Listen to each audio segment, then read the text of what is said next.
Hello বন্ধুরা, কেমন আছেন আপনারা সবাই? আশা করি সবাই খুব ভালো আছেন। আজকে আমি আপনাদের 2025 সালে রিলিজ হওয়া ইন দ্য লস্ট ল্যান্ডস নামের মুভিটি সম্পূর্ণ বাংলায় এক্সপ্লেইন করে শোনাবো।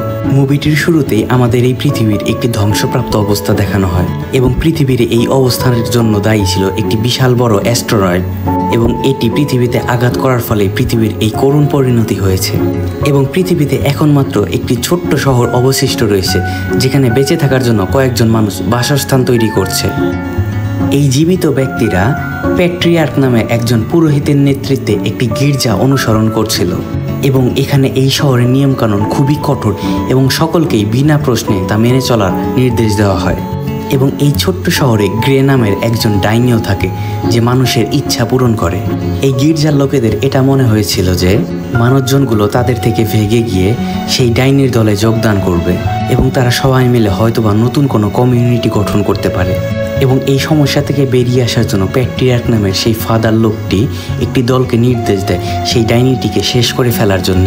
এখানে উপস্থিত সকল ব্যক্তির সামনেই সেই ডাইনিটিকে হত্যা করার জন্য তারা নির্দেশ দিচ্ছিল এবং যখন তারা গ্রে নামের এই ডাইনিটিকে শেষ করতেই যাবে তখনই সে তার নিজের শক্তি প্রদর্শন শুরু করে এবং সেই শত্রু দলের একজনকে হিপনোটাইজের মাধ্যমে তার দখলে নিয়ে নেয় এবং সেই লোকটি হিপনোটাইজ হয়ে এটা দেখতে থাকে যে সে নিজেই ফাঁসিতে ঝুলে রয়েছে এবং সে নিজেকে বাঁচানোর জন্য সেই ফাঁসির দড়িটিতে গুলি করে দেয়। কিন্তু আসলে বাস্তব জীবনে এর মাধ্যমে গ্রে নিজেই বেঁচে যায়। এরপর সেই লোকটি দেখে গ্রে তারই দিকে ধেয়ে আসছে এবং সে গ্রেকে শেষ করে ফেলার জন্য তার দিকে গুলি চালাতে থাকে, কিন্তু একটু পরে সে বুঝতে পারে সে আসলে তার সঙ্গীকেই শেষ করে ফেলেছে। গুলির শব্দ শুনে বাকি সৈনিকগুলো এখানে চলে আসে এবং তারা সবাই মিলে এই সৈনিকটিকে এখানেই শেষ করে ফেলে। এরপর তারা এদিক সেদিক গ্রেকে খুঁজতে থাকে, কিন্তু তারা কোথাও গ্রেকে আর খুঁজে পায় না। গ্রে আসলে এখানে লুকিয়েছিল, কিন্তু সে সবার চোখে ধুলো দিয়ে এমন ভাব বোঝাচ্ছিল যে সে এখানে নেই এবং সে ধীরে ধীরে এই দলের সবাইকেই শেষ করে ফেলতে শুরু করে। এরপর গ্রে একটি চাকু নিয়ে সেই দলের প্রধানের গলায় ধরে এবং সেই দলপ্রধান তাকে বলে, আমাকে বাঁচিয়ে রেখেছো কেন, আমাকেও শেষ করে দাও। কিন্তু গ্রে তাকে কিছু না করে তাকে ফাঁসিতে চড়িয়ে দেয়। এরপরে গ্রে এখান থেকে প্রস্থান করে। এরপরের দৃশ্যে আমরা বয়েসকে দেখতে পাই। সে একটি সুড়ঙ্গের পাশ দিয়ে যাচ্ছিল, কিন্তু তখনই তার উপর কিছু ডাকাতরা আক্রমণ করে বসে। একজন ডাকাত ঘোড়ার পিঠ থেকে একটি বন্দুক নামানোর চেষ্টা করে, কিন্তু আচমকাই সেই বন্দুকের দুটি ভয়ঙ্কর সাপে রূপান্তরিত হয়ে যায় এবং সেই লোকটির উপর আক্রমণ করে তাকে সেখানেই শেষ করে ফেলে। এরপর বয়েসের সাথে সেই ডাকাত দলের প্রচণ্ড লড়াই হতে শুরু করে এবং বয়েস একের পর এক সবগুলো ডাকাতকে সেখানেই শেষ করে ফেলে। এবং এসব দেখার মাধ্যমে আমরা বুঝতে পারি বয়েস কোনো সাধারণ মানুষ ছিল না, সে একজন বাউন্টি হান্টার ছিল এবং সে তার কাজেও খুব ভালো ছিল। এরপরের দৃশ্যে আমরা গ্রে নামের সেই ডাইনিটিকে আবারও দেখতে পাই এবং তার সাথে এবার রানী এবং কিছু মানুষজন দেখা করতে এসেছে। রানী সেখানে এসে আসলে গ্রেকে জানায় যে সে তার রূপ পরিবর্তন করে আরও সুন্দরী হতে চায় এবং গ্রে এই কাজের জন্য অনেক পারিশ্রমিক দাবি করে এবং এও জানিয়ে দেয় যে সে এই কাজটি পূর্ণিমার রাতে সম্পাদন করবে এবং এই বিশেষ দিনটি আসতে শুধুমাত্র 6 দিনই বাকি ছিল। এরপরে তারা সবাই মিলে গ্রের থেকে চলে যায়। কিছুক্ষণ পরে গ্রের কাছে গ্রের নিজের একজন লোক আসে এবং গ্রেকে বারবার করে অনুরোধ করে সে যেন এই কাজটি না করে, কেননা সেই ছেলেটির মনে হতে থাকে যে তাদের রানী যে কাজটি করতে চাইছে এই কাজটি করা মোটেও ঠিক হবে না। কিন্তু আশ্চর্যের বিষয় এই যে গ্রে সেই ছেলেটির কথাও মেনে নিয়েছিল, কেননা গ্রের উপরে এমন একটি অভিশাপ ছিল যে সে কারোর ইচ্ছাই প্রত্যাখ্যান করতে পারবে না। তার জন্য গ্রে এই লোকটির কথাও মেনে নেয় এবং এখান থেকে গল্পের মোড় নেওয়া শুরু হয় যে গ্রে কিভাবে এই দুটি বিপরীত ইচ্ছা একসাথে পূরণ করবে। এরপরেই গ্রে তার ক্ষমতা দিয়ে একজন ব্যক্তিকে খুঁজতে শুরু করে যে মূলত জিনিসপত্রের আকৃতি পরিবর্তন করতে পারত এবং গ্রে তাকে হত্যা করার পরিকল্পনা করছিল এবং সে স্বপ্নে দেখতে পায় যে অনেকগুলো লোক সেই লোকটির শিকার করতে এসেছিল, কিন্তু আশ্চর্যভাবে সেই লোকগুলোই সেই পরিবর্তনকারী লোকটির শিকারে পরিণত হয়ে গিয়েছে এবং সবাইকে শেষ করে ফেলার পর সেই লোকটি জোরে জোরে চিৎকার করতে থাকে এবং এদিকে ভয়ে গ্রের সেই ধারণাটিও শেষ হয়ে যায়। এরপরের দৃশ্যেই আমরা রানীকে দেখতে পাই যে এই মুহূর্তে রাজার কাছে গিয়েছে এবং রাজা এখানে খুবই অসুস্থ অবস্থায় ছিল এবং অসুস্থতার জন্য সে বিছানায় পড়ে থাকতো। এর পরের দৃশ্যে আমরা দেখতে পাই গ্রে বয়েসের সাথে দেখা করতে এসেছে, কারণ বয়েস সবচেয়ে দক্ষ শিকারী ছিল এবং গ্রের কাজ হাসিল করার জন্য বয়েসের সাহায্য নিতান্তই প্রয়োজন ছিল। গ্রে বয়েসকে অনেক টাকার লোভ দেখায় সেই পরিবর্তনকারী লোকটিকে শেষ করে ফেলার জন্য, এবং গ্রে নিজেও সেই লস্ট ল্যান্ডে যেতে চাইছিল সেই পরিবর্তনকারী লোকটিকে দেখার জন্য। সেই জায়গাটিতে আসলে সেই রূপ পরিবর্তনকারী লোকটিকে শেষ করে তার ক্ষমতা হাসিল করা যেতে পারে এবং অন্য কোথাও এটা সম্ভব নয়। বয়েস প্রথমেই গ্রেকে সতর্ক করে দেয় যে এই রাস্তাটি অনেক লম্বা হতে পারে এবং এতে ধাপে ধাপে অনেক বিপদও রয়েছে। এই আসন্ন বিপদগুলোর ভিতর অনেক ধরনের প্রেতাত্মা, রাক্ষস এবং আরও অনেক ভয়ঙ্কর জিনিস থাকতে পারে, কিন্তু গ্রে এই সব ধরনের প্রতিকূলতায় কাটিয়ে ওঠার জন্য নিজেকে প্রস্তুত করেছিল। এরপরে সেখানে হঠাৎ করে গির্জার লোকেরা চলে আসে, যারা গ্রেকে পিছন থেকে দেখতে পায় এবং তাকে খুঁজতে খুঁজতে তার উপর আক্রমণ করতে শুরু করে। কিন্তু গ্রেরা খুবই বুদ্ধিমান ছিল, তার জন্য তারা সেই গির্জার লোকজনের কাছ থেকে পালিয়ে বাইরে বেরিয়ে আসে। এরপরে আমরা দেখতে পাই যে প্যাট্রিয়ার্কও খবর পেয়েছিলেন যে রানী গোপনে গ্রের সাথে দেখা করতে গিয়েছে, এবং এটা শুনে প্যাট্রিয়ার্ক ভীত হয়ে পড়ে। সে এই ভেবে ভয় পেয়েছিল যে রানী হয়তোবা গ্রেকে দিয়ে তাদের গির্জার বিরুদ্ধে ষড়যন্ত্র শুরু করতে পারে, এবং এরকম কিছু হওয়ার আগেই সে গ্রেকে ধরার জন্য তার সৈন্যদলকে নির্দেশ দিয়ে দেয়, যার জন্য সেই সৈন্যদলগুলো গ্রে এবং বয়েসের পিছনে পড়ে যায় এবং গ্রে এবং বয়েস তাদের বন্ধুদের বাড়িতে অন্য একটি শহরে পৌঁছে যায়। এখানে তাদের কথোপকথন থেকে আমরা বয়েসের পাস্ট সম্পর্কে জানতে পারি, যে কিভাবে বয়েস এত ভালো শিকারীতে পরিণত হলো। আসলে বাচ্চাকালেই তার চোখের সামনে তার বাবা মাকে সেই লস্ট ল্যান্ডেই সবাই শেষ করে ফেলেছিল।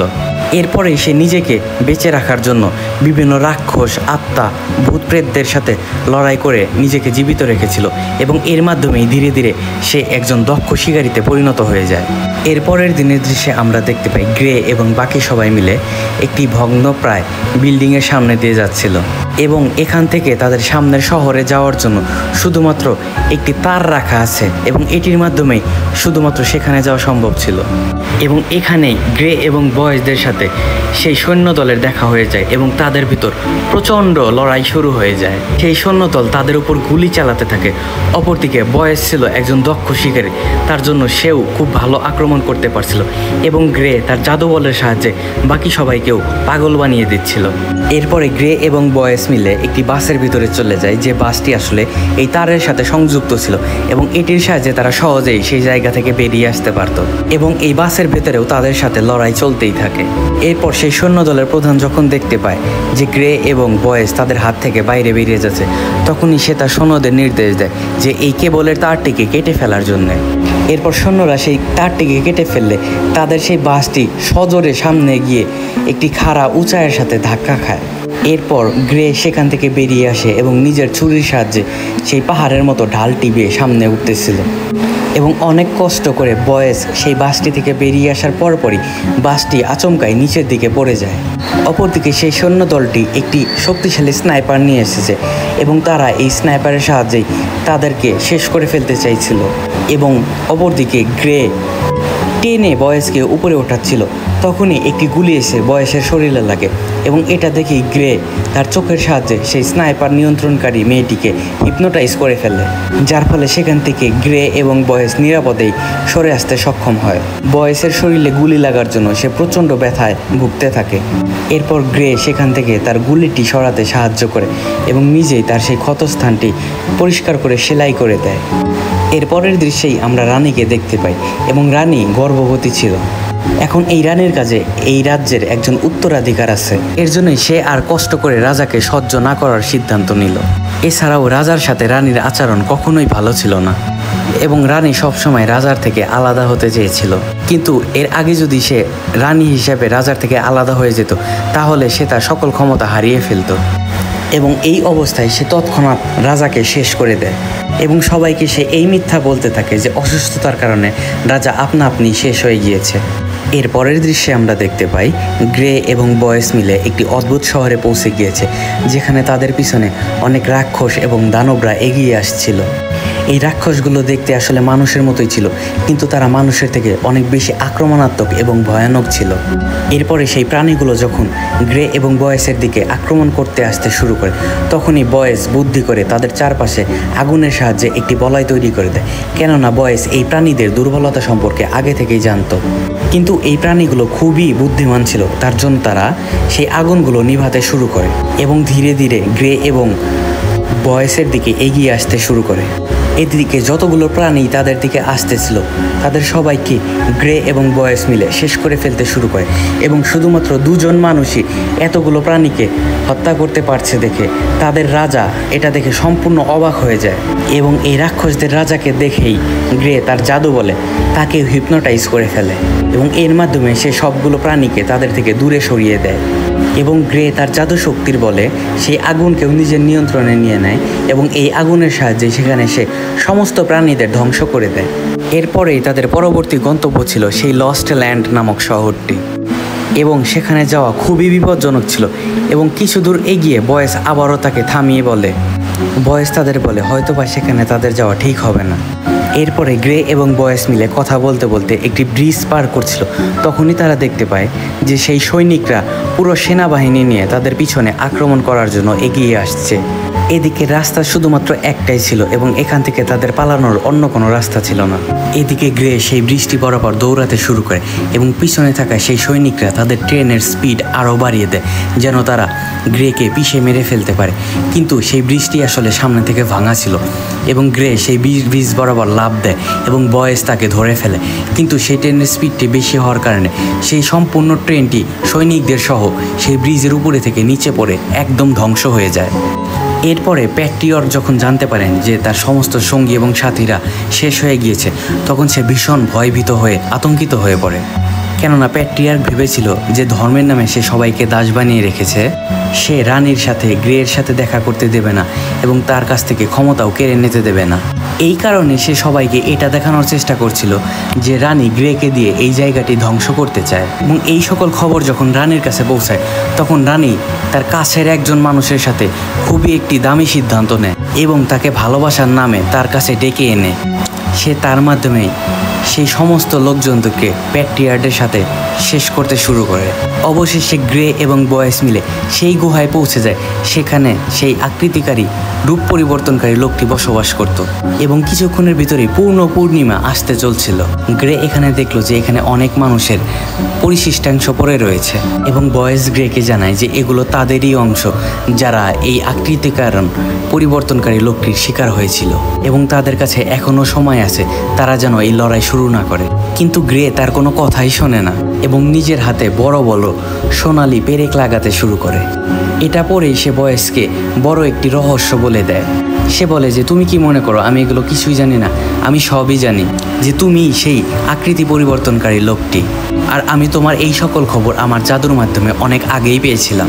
আর আমি তোমাকে এই কাজের জন্য এখানে টাকা দিয়ে ভাড়া করে এনেছি, কারণ তুমি যদি আমার সাথে থাকো তাহলে শুধুমাত্র তুমিই আমাকে এই পর্যন্ত নিরাপদে নিয়ে আসতে পারবে। কিন্তু আমি তোমাকে এখানে আনার আসল কারণ ছিল তোমার ক্ষমতা কেড়ে নেওয়া এবং তোমার নিজের রাজ্যেই তোমাকে শেষ করে ফেলা। এরপরেই পূর্ণিমা হওয়ার সাথে সাথেই বয়েস তার চোখের সামনের আকৃতি পরিবর্তন করতে শুরু করে, এবং ধীরে ধীরে বয়েস একজন নেকড়ে মানবে পরিণত হয়ে যায় এবং তার শক্তিও অনেক গুণ বেড়ে যায়, এবং সে গ্রের উপরে আক্রমণ করতে যায়। এরপর তাদের ভিতরে লড়াই শুরু হয়ে যায়, এবং গ্রে তার জাদু শক্তির বলে বয়েসকে এটা দেখাতে থাকে যে অনেকগুলো ভয়ঙ্কর পাখি তার দিকে ধেয়ে আসছে, এবং বয়েস এই পাখিগুলো সরানোর জন্য তার হাত এদিক সেদিক নাড়াতে থাকে। ঠিক তখনই একটি বিশাল আকৃতির পাখি তার কাছে আক্রমণ করার জন্য চলে আসে, এবং এই ভয়ানক পাখির হাত থেকে বাঁচার জন্য সে পালাতে শুরু করে দেয়। এবং এই সব কিছুই আসলে গ্রের জাদু শক্তির প্রয়োগের জন্যই হয়েছিল, এবং এই সুযোগের জন্য গ্রে তার হাতের সাহায্যে বয়েসকে সেখানেই শেষ করে ফেলে, এবং একটু পরে বয়েসের শরীর আবারও মানুষের আকৃতিতে চলে আসে। গ্রের ভয়ানক আক্রমণের জন্য সে কিছু সময় অজ্ঞান অবস্থায় ছিল। এরপরে সে যখন নিজের জ্ঞানে ফিরে আসে, তখন সে নিজেকে আবিষ্কার করে যে গ্রে তাকে লোহার শিকল দিয়ে বেঁধে রেখেছে। এছাড়াও বয়েস অনেক দুর্বল ফিল করছিল, এবং এখানে বয়েস বুঝতে পারে যে সেই রূপ পরিবর্তনকারী প্রাণীটির সবচেয়ে বড় দুর্বলতা হলো সেই স্টিলের তৈরি পেরেকগুলো। এবং গ্রে তাকে দুর্বল করার জন্য খুব ভালোভাবেই খেলা খেলেছে। কেননা গ্রে যখন তার শরীরে সেলাই করছিল তখন সে খুবই চালাকির সাথে একটি রূপার মুদ্রা তার শরীরের ভেতর ঢুকিয়েই সেই জায়গাটি সেলাই করে দিয়েছিল, যার জন্য সেটা এখন তার রক্তে মিশে তার সমস্ত শরীরে ছড়িয়ে পড়েছে এবং এটাই তার দুর্বলতার মূল কারণ। এরপরে সে বয়েসের কাছে ক্ষমা চেয়ে নেয়, কেননা সে যেটা করতে চাইছে সে আসলে সেটা মন থেকে করতে চাইছে না, কিন্তু সে তার অভিশাপের কারণে অসহায়। গ্রে তাকে শেষ করতেই যাবে, কিন্তু তখন বয়েস তাকে বলল, আমারও একটি ইচ্ছা আছে। সে গ্রেকে জানায় যে সে গ্রেকে খুব ভালোবাসে এবং তার অন্তিম সময়েও যেন গ্রে তার পাশেই থাকে। এসব শুনে গ্রে ইমোশনাল হয়ে কাঁদতে শুরু করে এবং গ্রে তাকে জানিয়ে দেয় যে প্রতিটি ইচ্ছার জন্যই তাদেরকে অনেক মূল্য দিতে হবে। বয়েস এই সব কিছুর জন্য প্রস্তুত ছিল, কিন্তু গ্রে খুব খারাপভাবে ফেঁসে গিয়েছিল। এরপরে আবারও যখন পূর্ণিমা হতে শুরু করে তখন বয়েস আবারও তার আকৃতি পরিবর্তন করতে শুরু করে এবং অনেক মানসিকভাবে কষ্ট পাওয়া সত্ত্বেও গ্রে নির্দয়ভাবে তার শরীরটি শেষ করে দিতে শুরু করে। এরপরের দৃশ্যেই আমরা দেখতে পাই সকাল হয়ে গিয়েছে এবং গ্রের হাতে বয়েসের সেই রূপ পরিবর্তন হওয়া চামড়াটি দেখতে পাই। এটা আসলে গ্রের হাত ছিল। এরপর গ্রে ফিরে আসার সময় দেখতে পায় এখানে সব মানুষজনই অনেক হাসি খুশিতে ছিল, কেননা এখানে তারা সবাই তাদের গির্জার শাসন থেকে বেরিয়ে আসতে পেরেছিল এবং তাদের জন্য এটা আশার আলো জ্বালিয়েছিল গ্রে। এবং গ্রে এখানে আসতেই সব সৈনিকেরা তাদের বিদ্রোহ শুরু করে দেয়। তারা সবাই মিলে সেই চার্চের উপরে হামলা করতে শুরু করে এবং চার্চের সেই টি আকৃতির ক্রসটিও ভেঙে ফেলে। এরপরেই গ্রে রানীর সেই বিশেষ লোকটির কাছে চলে যায়। সে সেই চামড়াটি এই লোকটির হাতে দিয়ে বলে এখানে থাকা রক্তগুলো সেই রানীর শরীরে লাগাতে হবে, তাহলেই সে তার মনের ইচ্ছা পূরণ করতে পারবে। কিন্তু এখানে এই লোকটি গ্রেকে জানায় যে সেও তো চেয়েছিল যে গ্রে যেন তার মনের ইচ্ছা পূরণ না করে, অর্থাৎ রানীর মনের ইচ্ছা পূরণ না করে। এখানে গ্রে সেই লোকটিকে একটি সত্য ঘটনা জানায় যে রানী আসলে একজন আকৃতি পরিবর্তনকারী হয়ে বয়েসকে কাছে পেতে চেয়েছিল, কিন্তু সে জানতো না যে আকৃতি পরিবর্তনকারী শুধুমাত্র একজনই। বয়েস রানীকে আকৃতি পরিবর্তনকারী বানানোর জন্য বয়েসকেই শেষ করতে হয়েছিল এবং সাথে তোমার রানীর ইচ্ছাও পূরণ হয়নি এবং তোমার উইশ করার মানে ছিল যে তুমি যেন রানীকে পেয়ে যাও। এবং এখন বয়েস মারা গিয়েছে এবং রানীও শুধুমাত্র তোমারই। এবং রানী যখন জানতে পারে যে বয়েস মারা গিয়েছে তখন সে সম্পূর্ণরূপে ভেঙে পড়ে এবং রানী তার আগের দিনের কথাগুলো মনে করতে থাকে, যখন বয়েস তাকে বলেছিল যে তুমি আমার মতো নও এবং আমি আমার মতোই কাউকে বিয়ে করতে চাই। এবং এর জন্যই রানী আসলে তার আকৃতি পরিবর্তন করার সিদ্ধান্ত নিয়েছিল। কিন্তু রানী এটা জানতো না যে তার এই সিদ্ধান্তের জন্য সে বয়েসকেই হারাবে, কেননা প্রতিটি ইচ্ছা পূরণের জন্যই খুব চরম মূল্য জোগাতে হয়। এদিকে সকালের প্রথম সূর্যের আলো সেই চামড়াটির উপরে পড়ার সাথে সাথেই সেই চামড়াটি আগুনে পুড়ে ছাই হয়ে যায়। এরপরে রানী রাগান্বিত হয়ে তার সেই বিশেষ লোকটিকেই শেষ করে ফেলে যে একসময় রানীর অনেক কাজের ছিল। কিন্তু একটি পরেই রানী তার ভুল বুঝতে পারে, কেননা এই লোকটির সাহায্যেই সে সেনাবাহিনীর মাধ্যমে বাইরে বিদ্রোহীদের সাথে লড়াই করতে পারত। এরপরের দৃশ্যে আমরা আবারও বয়েসকে দেখতে পাই যে সকাল হওয়ার সাথে সাথে জ্ঞানে ফিরে এসেছে, কেননা বয়েস যখন মারা গিয়েছিল তখন সে একজন রূপ পরিবর্তনকারী ছিল এবং সেটির প্রাণ ছিল শুধুমাত্র এই চামড়াটির ভিতরে। এবং রানী যেহেতু সেটি ব্যবহার করেনি তাই তার জীবনী শক্তি বয়েসের কাছে আবারও ফিরে এসেছে এবং তাকে জীবিত করে দিয়েছে। এরপর রাগ করে বয়েস গ্রের কাছে আসে এবং তাদের ভিতর লড়াই হতে শুরু হয়। সে গ্রেকে বলতে থাকে, তুমি আমাকে কেন শেষ করেছিলে? আমি তো চেয়েছিলাম তুমি আমার সাথে থাকো। তখন গ্রে তাকে জানায় যে আমি ভবিষ্যৎ আগেই দেখে নিয়েছিলাম যে রানী একজন রূপ পরিবর্তনকারী হয়ে তোমার সাথে থাকতে চেয়েছিল। এর ভেতরে রানীর বিশেষ পুরুষও তাকে ভালোবাসত এবং আমি ভবিষ্যতে দেখে নিয়েছিলাম যে রানী তোমার মৃত্যুর খবর শোনার সাথে সাথে সেই লোকটিকেও শেষ করে ফেলবে। এর জন্যই তোমার চামড়া কোনো কাজে আসবে না এবং তুমি তোমার জীবন আবার পুনরায় ফিরে পাবে। এবং এভাবে আমি তোমাদের তিনজনেরই ইচ্ছা পূরণ করে দিয়েছি। বয়েস এটা জেনে খুবই খুশি হয় যে গ্রেও তাকে ভালোবাসত এবং এখন থেকে সে তার সাথেই থাকবে। এরপরেই তারা দুজনে মিলে বেরিয়ে পড়ে তাদের পরবর্তী মিশনের উদ্দেশ্যে এবং এর মাধ্যমে আমাদের আজকের মুভিটি এখানেই শেষ হয়ে যায়। তো বন্ধুরা, কেমন লাগলো আমার আজকের এই মুভিটির এক্সপ্লেনেশন? যদি ভালো লাগে তাহলে ভিডিওটিতে একটি লাইক দিয়ে আমার চ্যানেলটিকে সাবস্ক্রাইব করবেন। ধন্যবাদ সবাইকে।